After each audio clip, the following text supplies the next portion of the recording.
Sorokin is so obsessed with her clothes, she refused to enter the courtroom because the outfit she was given to wear was not up to her standards. The angry judge told her, "This is unacceptable and inappropriate. This is not a fashion show." Prosecutors say the 28-year-old, whose real name is Anna Sorokin, stole $275,000 from banks, hotels, and friends, all part of an elaborate scheme to keep up her illusion of grandeur. Prosecutors also allege Sorokin tried securing a $22 million loan to operate a private club. Do you see this whole thing as a victimless crime? I don't see this case as a crime at all. How about that? How can you not see it as a crime? What was that so criminal that I've done? Welcome to Controversy Kingdom. Today's topic is none other than Anna Delvey, a name that shook New York back in 2018 when she found herself behind bars at Rikers prison, accused of attempted grand larceny and thefts of $275,000. Fast forward to 2024 and Anna is back in the spotlight in a new big way, starring in Dancing with the Stars and being featured on a new show, The Anonymous, airing on USA Network. Her story has captivated the world so much that Netflix turned into a series, Inventing Anna, and HBO Max featured her in an episode of Generation Hustle. But how did she even get famous in the first place? How did a 25-year-old manage to fool New York's elite and become a symbol of ambition and deception? Stay tuned because we're about to uncover this unbelievable story of Anna Delvey. Let's dive into it. Before Anna Delvey took Manhattan by storm, she was simply Anna Sorokin, a girl from a small town far away from the glittering lights of New York City. To understand the mind behind one of the most elaborate cons of the 21st century, we must first journey back to where it all began, Russia and then Germany. Anna Sorokin was born on January 23, 1991, in a small working-class town outside of Moscow, Russia. Her father, Vadim Sorokin, worked as a truck driver, while her mother ran a small convenience store before becoming a housewife. In the early years of her life, Anna was described as quiet, polite, and a good student, but there was little indication of the woman she would later become. Her family lived a relatively modest life, and her early ambitions were not so different from those of other girls her age. When Anna was 16 years old in 2007, her family relocated to Germany in search of better opportunities. They settled in Eschweiler, a small town near Cologne. Vadim Sorokin found work as an executive at a transport company, while Anna continued her education at a local high school. Adapting to life in Germany wasn't easy for Anna. She was described as introverted and struggled to fit in with her new classmates. Though she learned German, she wasn't fluent at first, and this language barrier created an additional challenge in forming deep friendships. One of her former classmates said, "Anna always seemed like she was a bit apart from the rest of us. She wasn't particularly outgoing, but she was very focused. You could tell that she had bigger dreams, though she didn't talk about them much. At that time, she wasn't Anna Delvey yet. She was just Anna." By the time she reached her late teens, Anna Sorokin began to show an interest in fashion, an interest that would eventually take over her life. She idolized the fashion industry in the world of luxury, devouring magazines like Vogue and Harper's Bazaar. It was around this time that Anna began reshaping her identity and distancing herself from her working-class roots. Her growing interest in the fashion world pushed her to pursue a career in the industry. After high school, she enrolled at Central St. Martin's Art School in London, a prestigious institution renowned for producing top designers. However, Anna's time there was brief. She dropped out after just a few months, citing homesickness and financial issues. In 2012, Anna left Germany again and headed to Paris. She secured an internship at the French fashion magazine, Purple.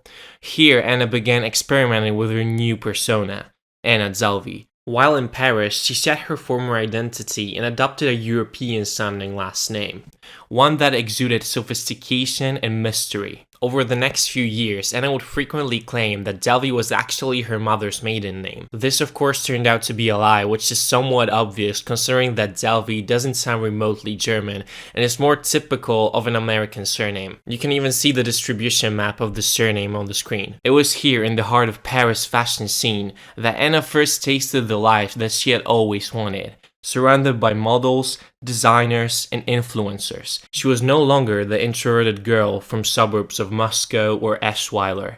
Anna Delvey was born, a name she would continue to use for years to come. Despite her glamorous facade, Anna Delvey's life in Paris wasn't as luxurious as it seemed. Though she brushed shoulders with the fashion elite, her financial situation was much more precarious. Former colleagues from Purple have since reported that Anna was notorious for not paying her bills, frequently staying with friends or relying on others to cover her expenses. This pattern of manipulation and deception began here. Friends and acquaintances would later describe her as being charming but evasive, constantly making excuses about why she couldn't pay her share of the bill or why her bank accounts were temporarily inaccessible. But at that time, few saw these as red flags. They were just the quirks of a young woman trying to climb the social ladder. One of her former colleagues says, "There was something off about Anna. She was fun to be around, but it felt like she was always using people. She would say her family had money or that she was waiting for a big inheritance. At the time, we didn't really question it. It's Paris, and everyone's hustling. But looking back, it was clear that she was always angling for something." By 2013, Anna had set her sights on the new big city, New York.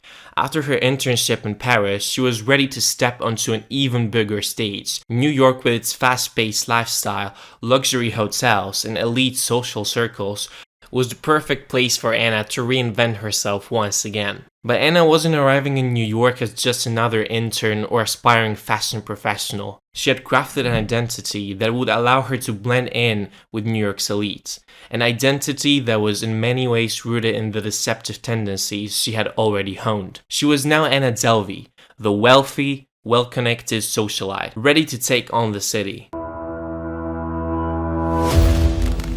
After arriving in New York, Anna Delvey quickly made her presence known, but fitting in wasn't enough. She aimed to dominate the social scene. With her new identity as a wealthy socialite, Anna began to infiltrate exclusive events, dine at the hottest restaurants, and surround herself with artists, socialites, and influencers. Yet incredibly, no one questioned where her money was really coming from. To craft her glamorous lifestyle, Anna stayed at luxury hotels, most notably the 11 Howard in Soho, where she could play the part of the affluent guest. She would often spoil the hotel stuff with her extravagant tips, keeping the illusion alive even when her credit cards failed. When it came time to check out, the same old excuses rolled off her tongue. "Oh, I'm just waiting for my wire transfer from Europe," or "my family's trust fund is taking longer than expected," and people believed her. Why wouldn't they? She looked the part, always impeccably dressed, effortlessly charming. Anna had mastered the art of deception, but behind her polished exterior lay a shaky foundation built on lies. She was constructing a house of cards, and the collapse was looming. Anna didn't just want to be in the presence of the elite, she aspired to join their ranks. Enter the audacious idea for Anna Delvey Foundation, a posh members-only club for the ultra-wealthy, complete with art galleries, restaurants, and exclusive event places. This was not merely a fantasy, she was actively trying to make it happen. Pitching her foundation to anyone who would listen, Anna assured potential investors that she had the financial backing to make her dreams a reality. She hired top consultants and real estate agents, even pursuing a massive building on Park Avenue that would cost a staggering $25 million. But the truth was that Anna didn't have a dime to her name. Her financial records were nothing more than smoke and mirrors. Her confidence was contagious. Some of New York's biggest names in real estate were taken in by her charm, believing she had the means to pull it off. But that was just one layer of her intricate web of deception. At the end of the day, she had literally nothing to lose. Before the grand foundation idea, Anna was already engaging in a series of smaller scams that kept her afloat. She frequented trendy restaurants, often hosting extravagant dinners for new friends and acquaintances. However, she rarely paid her share. Instead, she relied on her ability to charm and manipulate. When the check arrived, she'd pull out a card that often declined, spinning elaborate tales about pending transfers or wealthy benefactors covering the costs. Right now, it may seem like an obvious scam, but her confidence was the thing that really made her succeed in all of this. Usually, people that don't have the money to pay for such bills just don't show up at places like that. When her cards were being declined, the stuff didn't know how to react, because at such places it doesn't happen really often. However, her friends that she would go out with didn't want to make a scene and were literally happy to cover the bill for Anna, mostly looking for their own profit. It was their subconscious mind that was playing a big role here. They often thought that connection with Anna would lead them some incredible places, and in some cases it really did. Her allure was intoxicating, leading many to overlook the cracks in her facade. They wanted to believe in the fantasy she projected, a young woman from Europe living the high life. Who wouldn't want to have a friend like that? She would also often show up to art openings and charity galas. Here she would engage with New York's elite, often securing her spot with the promise of attending as a guest. She flashed her designer handbag and dropped names of high-profile connections she didn't actually have. For many, it was difficult to separate fact from fiction, and Anna reveled in the attention. But those close to her began to notice inconsistencies. How could someone so poised and glamorous have so little to show for it? While some were charmed, others grew suspicious, prompting quiet conversations about the enigmatic figure at their table. Anna was walking a fine line, and soon enough, that line would snap. In May 2017, Anna decided to take her illusion of wealth even more international. She convinced her friend group, which included Rachel Williams, a photographer for Vanity Fair, and Casey Duke, a celebrity fitness trainer, to join her on an extravagant getaway trip to Morocco. She even hired some camera guy to document the whole trip. She told her friends that she needs to go somewhere abroad to renew her ESTA, which is an electronic system for travel authorization. She had to renew it every 3 months to legally stay in the States. Anna had assured them that she would cover all expenses, and they believed her. After all, Anna had a history of being surrounded by wealth, always dressed in high fashion and throwing money around New York like it was Monopoly cash. Their destination was La Mamounia, a luxurious 5-star hotel in Marrakesh, renowned for hosting royalty and celebrities such as Brad Pitt, Angelina Jolie, Cristiano Ronaldo, even Winston Churchill, and the list goes on and on. It was the perfect backdrop for Anna to continue playing the part of high-flying heiress. The resort was a dream: lavish suites, manicured gardens, and an exotic blend of Moroccan architecture and modern opulence. It seemed Anna was set to live out her fantasy lifestyle in one of the world's most beautiful locations. But underneath it all, cracks were beginning to show in her carefully constructed facade. From the beginning, small warning signs appeared that not everything was as it seemed. On their arrival, Anna's card was declined. When the hotel attempted to charge her for nearly $7,000 per night villa, Anna brushed it off casually, as she always did, blaming the bank and claiming that the problem would be sorted out soon. But the days ticked by, and no payment was made. Rachel, who thought that she was just tagging along on a luxurious trip, started feeling uneasy. They went on an extravagant adventure, including camel rides through the desert, poolside relaxation, and luxurious dinners. Every activity added to the mounting expenses Anna claimed she'd handle. But as the days passed and no money came through, the tension mounted. Rachel and Casey were starting to question what was really going on. The resort understandably began to push back. They needed payment for the villa, and they weren't willing to take Anna's endless excuses much longer. At this point, Casey decided to cut her trip short, citing health reasons. But for Rachel, the worst was yet to come. Facing growing pressure from the hotel staff, Anna convinced Rachel to put the charges on her own credit card, reassuring her it was just a temporary hold until the payment issue could be resolved. Rachel, desperate to avoid causing a scene and thinking Anna would pay her back immediately, agreed to a settlement. The charges, which now totaled to $62,000, were a massive financial burden for Rachel, far more than she could afford. Still, Anna's promises of repayment were smooth, confident, and urgent enough to keep Rachel in the game. Anna continued to insist that her wire transfers from Europe were just taking time due to complications with international banking. But as the trip wound down and Rachel returned to New York, it became clear that their repayment wasn't coming anytime soon. Rachel's repeated attempts to get her money back were met with more of Anna's excuses. For Anna, the Morocco trip was just another in a series of manipulations, a way to live the life she felt she deserved, without worrying about how to pay for it. For Rachel, though, it marked the beginning of a financial nightmare, and a deep betrayal from someone she'd considered a friend.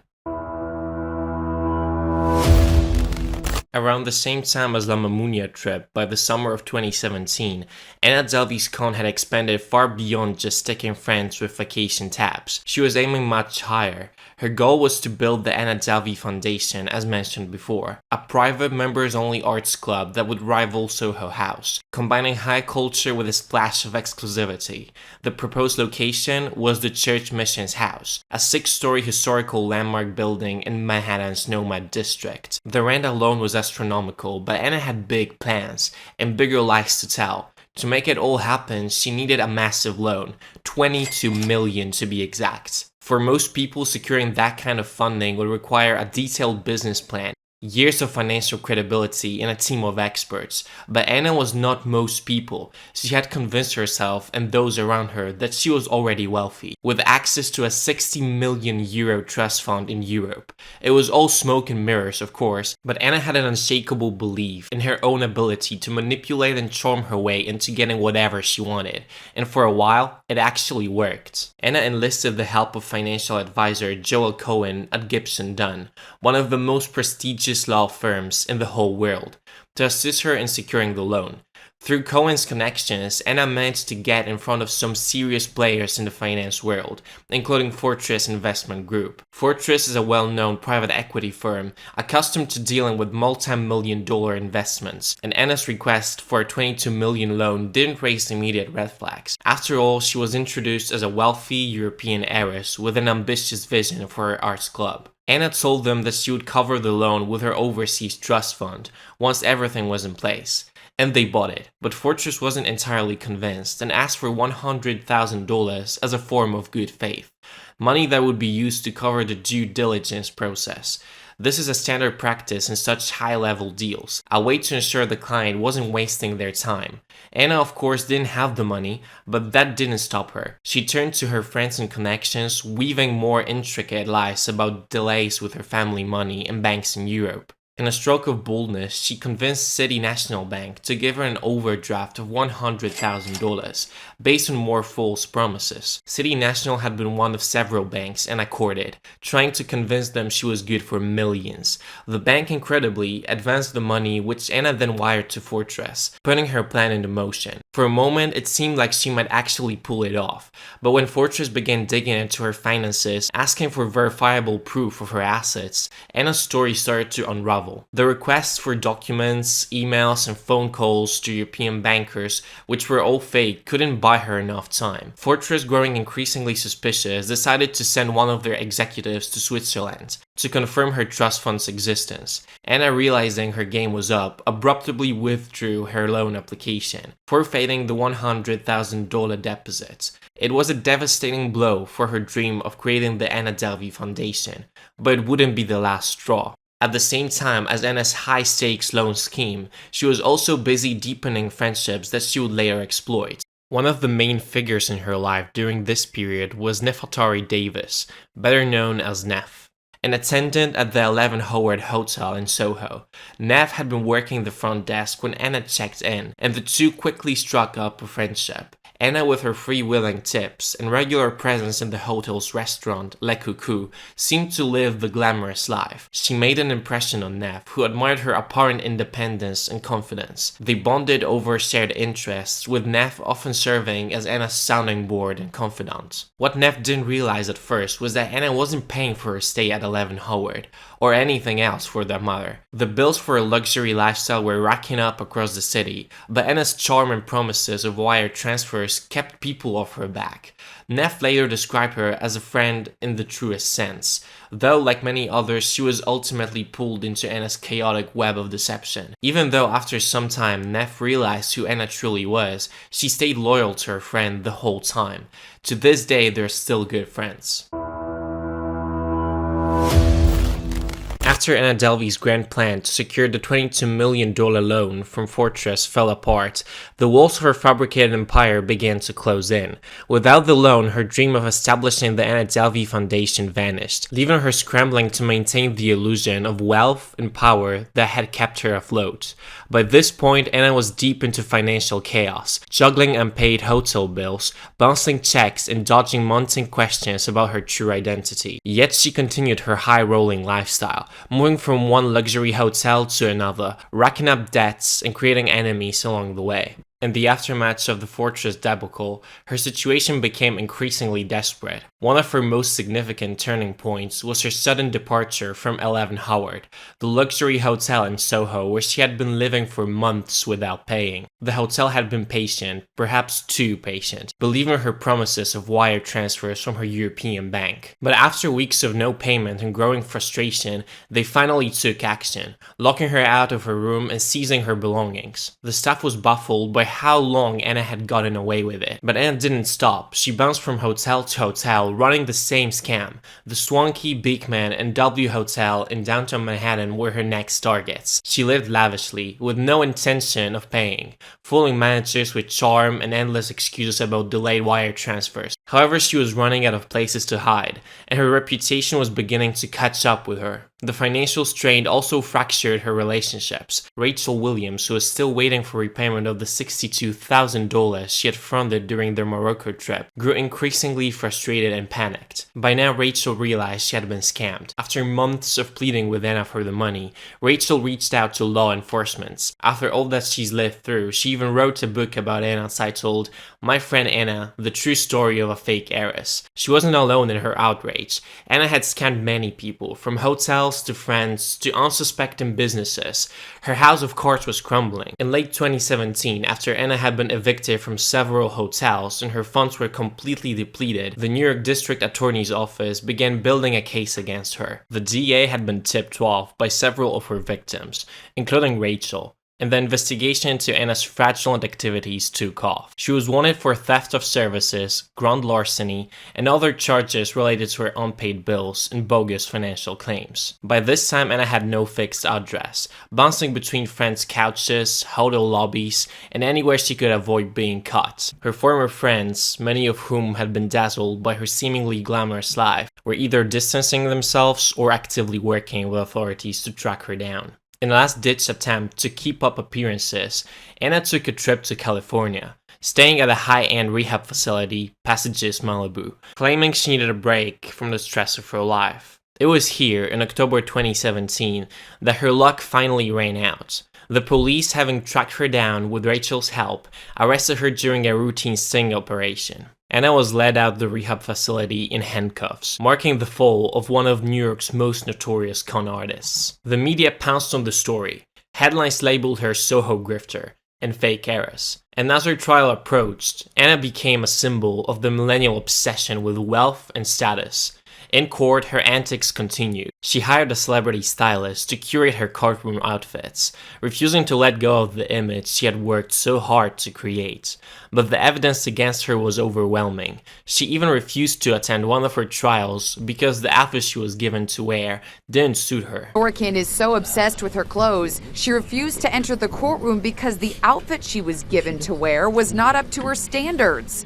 The angry judge told her, "This is unacceptable and inappropriate. This is not a fashion show." Sorokin's lawyer, Todd Spodek, says accounts of his client delaying the trial because of fashion are being blown out of proportion. It's not that she didn't want to come out only because of the clothes. She's going through a major criminal trial that's publicized every day. It's emotional, and it's her life. In May 2019, after a highly publicized trial, Anna was found guilty on multiple counts of grand larceny and theft of services. She was sentenced to 4 to 12 years in prison, fined $24,000, and asked to pay nearly $200,000 in restitution. Her dramatic rise and fall captivated the public, transforming her from a mysterious socialite into a cautionary tale about the dangers of ambition fueled by lies. After the courtroom drama ended and Anna Delvey was sentenced to 4 to 12 years in prison, the fake heiress found herself in a very different kind of luxury, the infamous Rikers Island jail. For someone who had lived in Manhattan's most elite hotels and dined at New York's finest restaurants, life in a prison cell was a harsh wake-up call.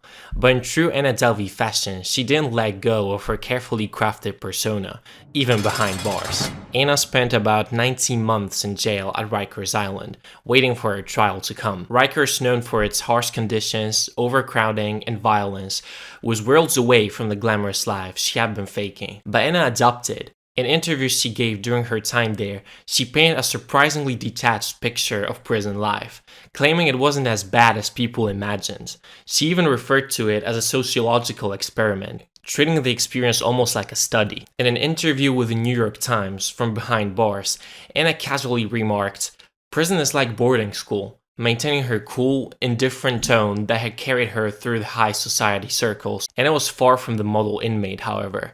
Reports from Rikers indicated that she wasn't exactly a compliant prisoner. She refused to attend some of the jail's mandated programs, reportedly causing issues with staff and inmates alike. Her sense of entitlement didn't vanish with her freedom. She would occasionally demand special treatment, claiming she had dietary restrictions. Whether this was true remains unclear. Even behind bars, she maintained a sense of superiority, and her infamous eye for fashion stayed intact. She famously requested designer clothes for her court appearances, as mentioned before, turning her trial into a mini fashion show. In prison, though, she traded her designer wardrobe for standard-issue jumpsuits. Despite the surroundings, Anna continued to stay in the spotlight. From Rikers, she gave multiple interviews, clearly aware of the public fascination with her. In one interview with New York Magazine, she mused that being in jail was kind of therapeutic, adding that she didn't feel particularly guilty for the scam she'd turned. "I didn't really do anything that bad," she remarked, casually dismissing the nearly $275,000 in unpaid debts she had left in her wake. To Anna, the drama that had landed her in prison seemed more like a bump in the road than the end of the line. Anna's ability to remain unfazed, even in jail, fueled the public's obsession with her story. Despite being confident, she managed to cultivate a strange form of celebrity status. Her trial, her fashion choices, and her posh demeanor turned her into a pop culture figure. TV networks and streaming services were quick to latch onto her story. Netflix announced a series based on her life called Inventing Anna, with the show's writer Shonda Rhimes, interviewing Anna directly to capture the essence of her persona. However, not everyone is happy with the way the series portrayed events. Rachel, the one that had been scammed out of over $62,000 during a Morocco trip, filed a defamation lawsuit against Netflix after the show was released. Williams, who was portrayed by actress Katie Lowes, claimed that the series presented her in an unfairly negative light, making her appear greedy, disloyal, and opportunistic. In her lawsuit, Williams argued that Inventing Anna had been caused significant damage to her reputation, as many viewers believed the dramatized version of her character, even though the show was marked as based on true events. Netflix, however, defended the portrayal, citing the series' disclaimer that some events were fictionalized for dramatic purposes. Anna, even though she didn't entirely like the way she was portrayed in the show, was still happy with it. Because of this, she was able to pay her restitution in full, even being in jail. Here's some of Anna's thoughts about the show. "I think I'm more self-aware of the way I come across. Not all of the time, but I just don't think that I'm so brazen and shameless. I personally moved on a very long time ago. I'm absolutely not in the same place, but I'm also being affected by the way the world is seeing me and what other people think of me." While at Rikers, Anna met with many lawyers and visitors, ensuring that her name stayed in the headlines. She spoke about her daily life in prison with an almost bored detachment, describing how she spent her time reading, drawing, and writing letters. But what she didn't seem to reflect on much was remorse. In February 2021, Anna Delvey, now more famous than ever, was released from Albion Correctional Facility on good behavior, after serving nearly 4 years of her 4 to 12 years of sentence. But freedom didn't come with a clean slate. Although her release marked the end of her time behind bars, her troubles were far from over. Anna was immediately taken into custody by US Immigration Customs Enforcement due to her visa overstay. Facing possible deportation to Germany, she spent another 18 months in ICE detention, fighting to stay in the US. Even after that time, Anna Delvey wasn't ready to give up her life in New York. She knew it very well, that if she returns back to Europe, it might be the end of her being in the spotlight. That's why she was ready to fight for her stay. In October 2022, she was released from ICE detention, but under strict conditions. Anna was placed on house arrest in one bedroom apartment in Manhattan's East Village, forced to wear an ankle monitor while waiting the resolution of her immigration case. For most people, house arrest would mean laying low and avoiding attention, but not for Anna. Even confined to her apartment, she managed to turn the situation into a new opportunity, working with everything she had at that time to stay relevant and continue building her brand. She continued working on her art, launching a series of new pieces that captured her experience post-prison.